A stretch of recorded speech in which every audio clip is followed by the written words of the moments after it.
Hi hello friends, ಎಲ್ರಿಗೂ ನಮಸ್ಕಾರ. ಮನೆ ಅಡುಗೆಗೆ ಸ್ವಾಗತ.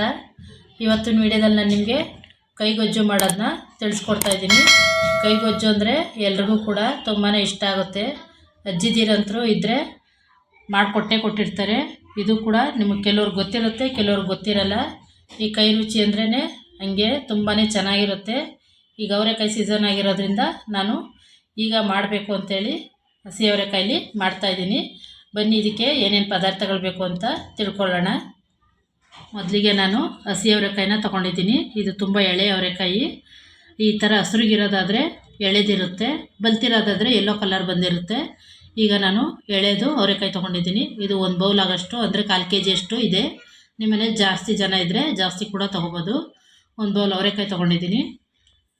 ಸ್ವಲ್ಪ ಕೊತ್ತಂಬರಿ ಸೊಪ್ಪು, ಒಂದು ಗೆಡ್ಡೆ ಬೆಳ್ಳುಳ್ಳಿನ ಜಜ್ಜಿ ಇಟ್ಕೊಂಡಿದ್ದೀನಿ. ಒಂದು 10ರಿಂದ 12 ಹಸಿಮೆಣ್ಸಿಕಾಯಿ, 2 ಟೊಮೊಟ, ಒಂದು ನಿಂಬೆಹಣ್ಣು ಗಾತ್ರದಷ್ಟು, ಒಂದು ಹೋಳಾಗಷ್ಟು ಹುಣಸೆಹಣ್ಣು ತೊಗೊಂಡಿದ್ದೀನಿ. ರುಚಿಗೆ ತಕ್ಕಷ್ಟು ಉಪ್ಪು.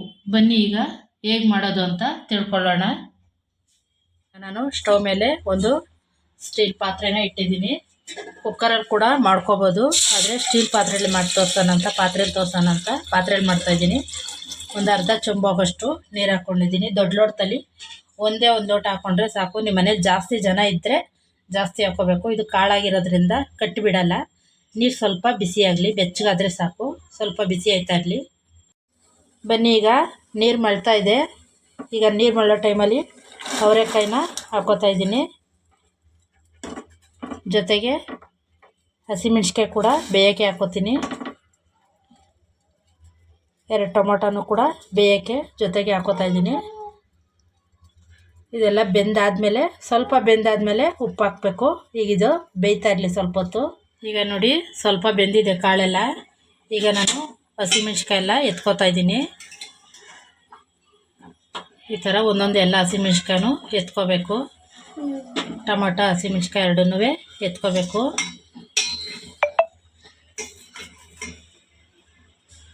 ನೀವು ಇದನ್ನು ಬೇಕಾದ್ರೆ ಒಂದು ಕಡ್ಡೀಲಿ ಬೇಕಾದ್ರೆ ಚುಚ್ಚಿಬಿಟ್ಟು ಒಟ್ಟಿಗೆ ಹಾಕ್ಬೋದು, ಇಲ್ಲಾಂದರೆ ಸೂಜಿ ದಾರದಲ್ಲೂ ಕೂಡ ಪೋಣಿಸ್ಬಿಟ್ಟು ಹಾಕ್ಬೋದು. ನಾನೆಲ್ಲನೂ ಈ ರೀತಿ ಬೇಯಕ್ಕೆ ಹಾಕಿದ್ದೀನಿ ಅಷ್ಟೇ. ಆ ಥರ ಹಾಕೋದ್ರಿಂದ ಎತ್ಕೋಬೋದು ಒಂದೇ ಸಲಿಗೆ. ಈಗ ನಾನು ಎಲ್ಲ ಹಸಿಮೆಣ್ಸಿಕಾಯಿ ಟೊಮೊಟೊನ ಎತ್ಕೊಂಡಿದ್ದೀನಿ. ಸ್ವಲ್ಪನೇ ಉಪ್ಪು ಹಾಕ್ತಾಯಿದ್ದೀನಿ ಕಾಳಿಗೋಸ್ಕರ. ಓಕೆ, ಇದು ಉಪ್ಪು ಹಾಕಿದ್ಮೇಲೆ ಸ್ವಲ್ಪ ಬೇಯ್ತಾ ಇರಬೇಕು. ಕಾಳಿಗೆ ಉಪ್ಪು ಹಿಡಿಬೇಕು. ಈಗ ಕಾಳು ಚೆನ್ನಾಗಿ ಬೆಂದಿದೆ ನೋಡಿ, ಹಿಂಗಂದರೆ ಚೆನ್ನಾಗಿ ಬೆಂದೋಗಿದೆ. ಈಗ ನಾನು ಸ್ಟವ್ ಆಫ್ ಮಾಡ್ಕೋತಾ ಇದ್ದೀನಿ. ಈ ಕಾಳು ನೀರಲ್ಲೇ ನಾನು ಹುಣಸೆಹಣ್ಣು ಕೂಡ ನೆನೆ ಹಾಕೋತಾ ಇದ್ದೀನಿ.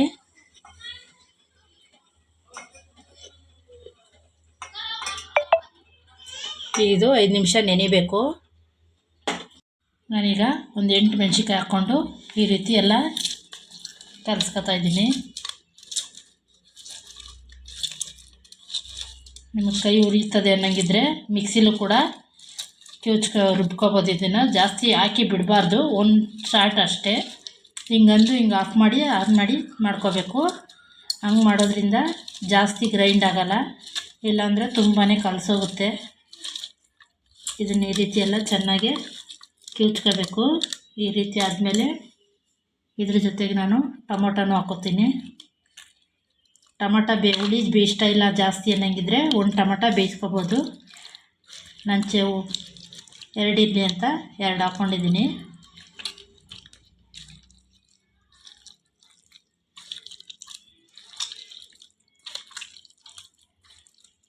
ಈಗ ಇದ್ರ ಜೊತೆನೇ ನಾನು ಮೆಣಸಿನ್ಕಾಯಿ ಬೇಯಿಸ್ಕೊಂಡಿರೋದು ಎಲ್ಲ ಮೆಣಸಿನ್ಕಾಯಿನೂ ಹಾಕ್ಕೊಂಡಿಲ್ಲ, ಸ್ವಲ್ಪ ಮಡಿಕೊಂಡಿದ್ದೀನಿ. ಬೆಳ್ಳುಳ್ಳಿನೂ ಹಾಕ್ಕೋತಾ ಇದ್ದೀನಿ.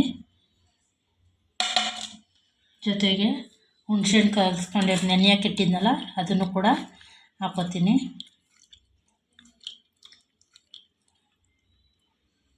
ಇದೆಲ್ಲನೂ ಹಾಕಿ ಚೆನ್ನಾಗಿ ಕಿವುಚ್ಕೋಬೇಕು ಕೈಯಲ್ಲೇ. ಅದಕ್ಕೆ ಈ ಕಿವುಚ್ ಹೆಸರು ಅಂದರೆ ಅಜ್ಜಿ ಇದ್ದರೆ ಅಜ್ಜಿ ಮಾಡಿಕೊಟ್ರೆ ತುಂಬಾ ಚೆನ್ನಾಗಿರುತ್ತೆ. ಇದು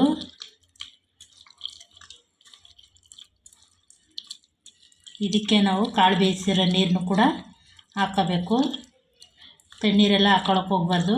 ನಾವೇನು ಕಾಳು ಬೇಯಿಸಿರ್ತೀವಲ್ಲ ನೀರು, ಅದನ್ನೇ ಹಾಕ್ಕೋಬೇಕು. ನಾನು ಎಕ್ಸ್ಟ್ರಾ ಮೆಣಸಿನ್ಕಾಯಿ ಮಡಿಕೊಂಡಿದ್ದೀನಿ, ಅಕಸ್ಮಾತ್ ಖಾರ ಬೇಕು ಅನ್ನಂಗಿದ್ರೆ ಮತ್ತೆ ಇನ್ನೊಂದು ನಾವು ಊಟ ಮಾಡುವಾಗಲೇ ಅದನ್ನು ಸೈಡಲ್ಲಿ ಕಿವುಚ್ಕೊಂಡು ತಿನ್ಬೋದು. ಈ ಥರ ಚೆನ್ನಾಗಿ ಕಿವುಚ್ಕೋಬೇಕು. ಈಗ ಇದಕ್ಕೆ ನಾನು ಕೊತ್ತಂಬರಿ ಸೊಪ್ಪನ್ನು ಕೂಡ ಹಾಕ್ಕೋತಾ ಇದ್ದೀನಿ. ಉಪ್ಪು ನೋಡಿ ಹಾಕ್ಕೊಳ್ಳಿ. ನಾನು ಕಾಳು ಬೇಯಿಸಿರೋಂಥ ನೀರನ್ನೇ ಹಾಕ್ಕೋತಾ ಇದ್ದೀನಿ, ಸಪ್ರೇಟ್ ತಣ್ಣೀರೆಲ್ಲ ಹಾಕ್ಕೋತಾ ಇಲ್ಲ.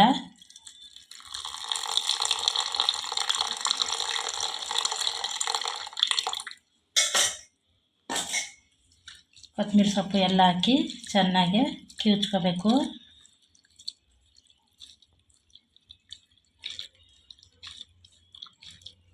ಕೈಗೊಜ್ಜು ಅಂದರೆ ಈ ರೀತಿಯೇ ಇರೋದು. ಇದನ್ನು ಸೈಡಲ್ಲಿ ಮುದ್ದೆಗೆ ಹಾಕ್ಕೊಂಡು ಊಟ ಮಾಡ್ತಿದ್ರೆ ತುಂಬಾ ಚೆನ್ನಾಗಿರುತ್ತೆ. ಉಪ್ಪು ನೋಡಿ ಹಾಕ್ಕೊಳ್ಳಿ. ನಾನು ಕಾಳು ಬೇಯಿಸೋಕ್ಕೂ ಹಾಕಿದ್ದೆ, ಸಪ್ಪೆ ಅನ್ನಿಸ್ತಾ ಇದೆ, ಅದಕ್ಕೆ ನಾನು ಇನ್ನೊಂದು ಚೂರು ಉಪ್ಪು ಹಾಕೋತಾ ಇದ್ದೀನಿ. ನಾವು ಕಾಳು ಬೇಯಿಸೋಕ್ಕೂ ನೀವು ಉಪ್ಪು ಹಾಕಿರೋದ್ರಿಂದ ಸ್ವಲ್ಪನೇ ನೋಡಿ ಹಾಕೋಬೇಕು. ಇದು ಕಿವುಚೆಸ್ರು ಈಗ ರೆಡಿಯಾಗಿದೆ. ಈಗ ಇದನ್ನು ಮುದ್ದೆಗೆ ಹಾಕ್ಕೊಂಡು ಊಟ ಮಾಡ್ಬೋದು. ಬನ್ನಿ ಫ್ರೆಂಡ್, ಬಿಸಿ ಬಿಸಿ ಮುದ್ದೆ ಮತ್ತು ಕೈಗೊಜ್ಜು ಊಟ ಮಾಡೋರಂತೆ. ಗೊಜ್ಜಂತೂ ತುಂಬಾ ಚೆನ್ನಾಗಾಗಿದೆ, ಒಳ್ಳೆ ಟೇಸ್ಟು ಕೂಡ. ಈ ಗೊಜ್ಜು ಅಜ್ಜಿ ಹೇಗೆ ಮಾಡಿಕೊಡ್ತಿದ್ರೋ ಅದೇ ರೀತಿ ಇದೆ, ತುಂಬಾ ಟೇಸ್ಟು ಇದೆ, ಒಳ್ಳೆ ರುಚಿ ಕೂಡ.